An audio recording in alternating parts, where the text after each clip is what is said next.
Hello, konbanwa, irashaimase.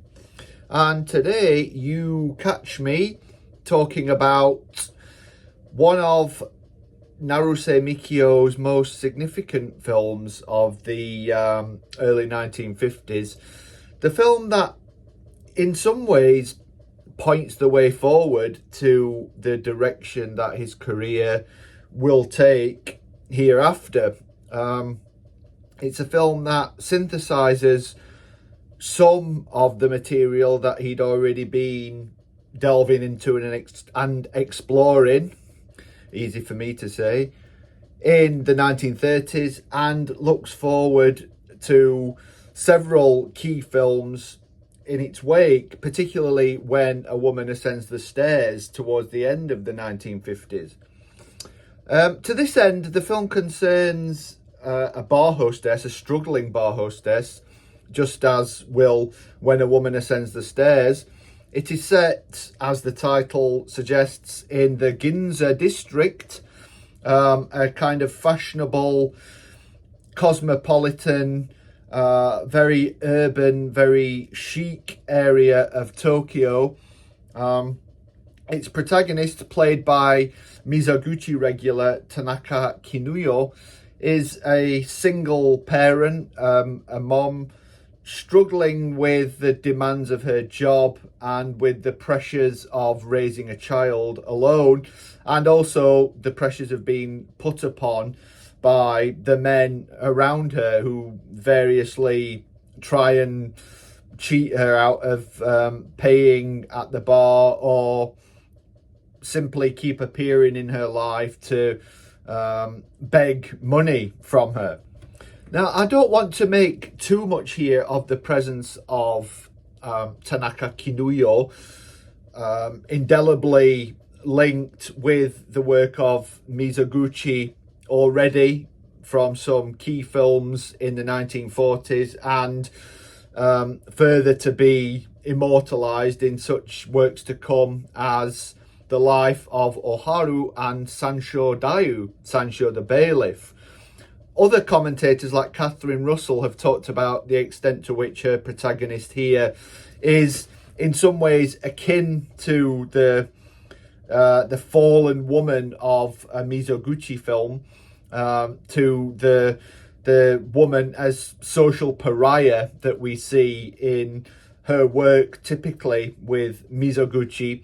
I think there is, of course, some truth to this, but intertextual links between Naruse and Mizoguchi only, to my mind, serve to point up the differences between these two directors. And I think his treatment of the character here is more detailed, more complex, more naturalistic, and less given to the type of, if I can say without meaning to be pejorative, feminist or feministo grandstanding that Mizoguchi would employ in using the figure of Tanaka and the various social outcasts that she essayed for him as a way of dismantling key aspects of Japan's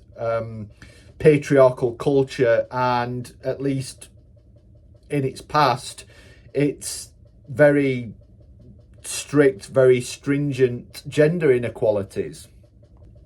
So where Mizoguchi tends to explore more philosophical, perhaps in some ways spiritual, existential concerns, I think typically for Naruse, the protagonist here is absolutely embedded in the material realities of post-war, almost post-occupation Tokyo. This is made right as the American occupation, or the Allied occupation of Japan, was coming to an end.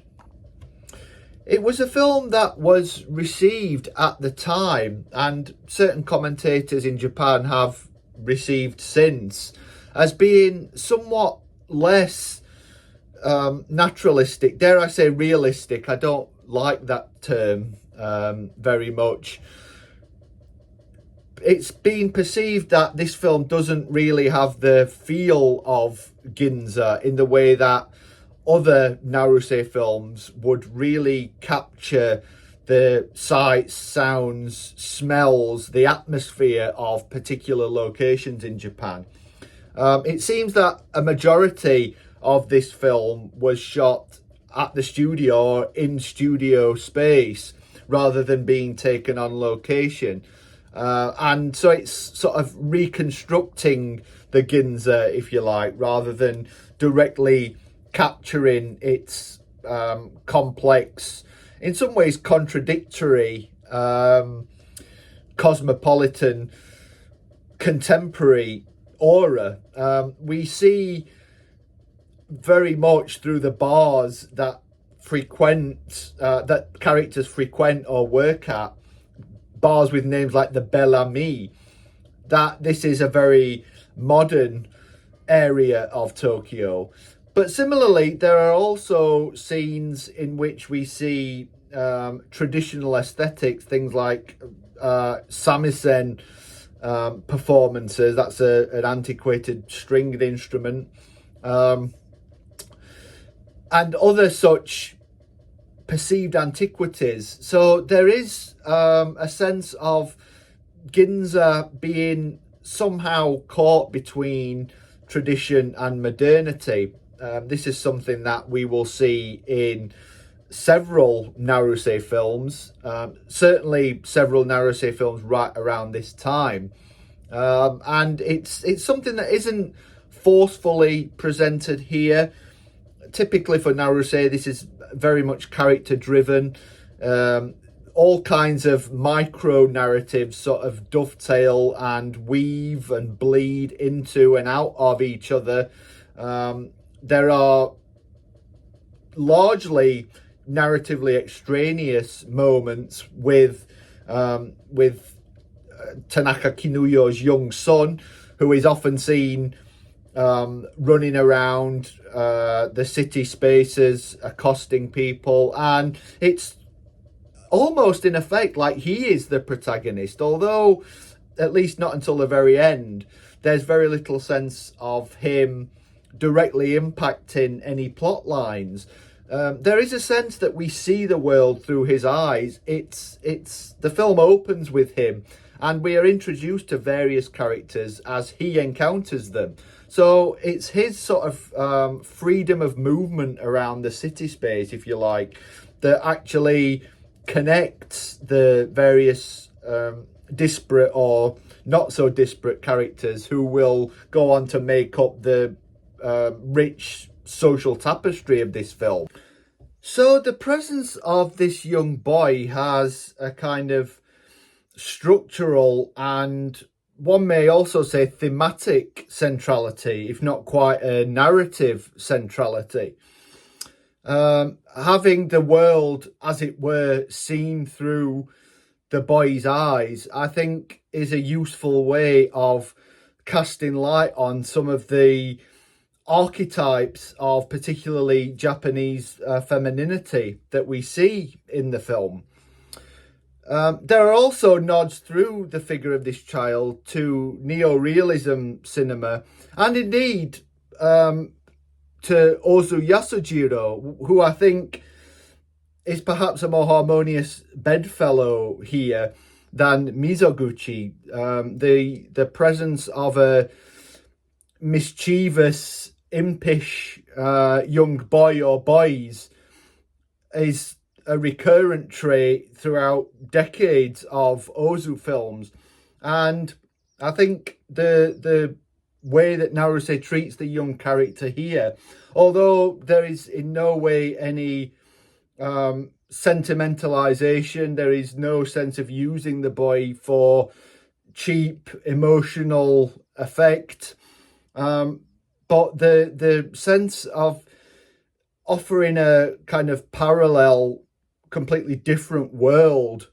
to those of the adults, particularly those of the women, is writ large throughout this film. It's a film on which the notable cult Japanese director Ishii Teruo served as assistant. He worked on, I think, 3 Naruse films of this era, and speaks very highly of Naruse and talks about learning a lot at the feet of Naruse sensei, even though obviously he would go on to be something of a cult auteur in the 60s and thereafter with films like Horrors of Malformed Men.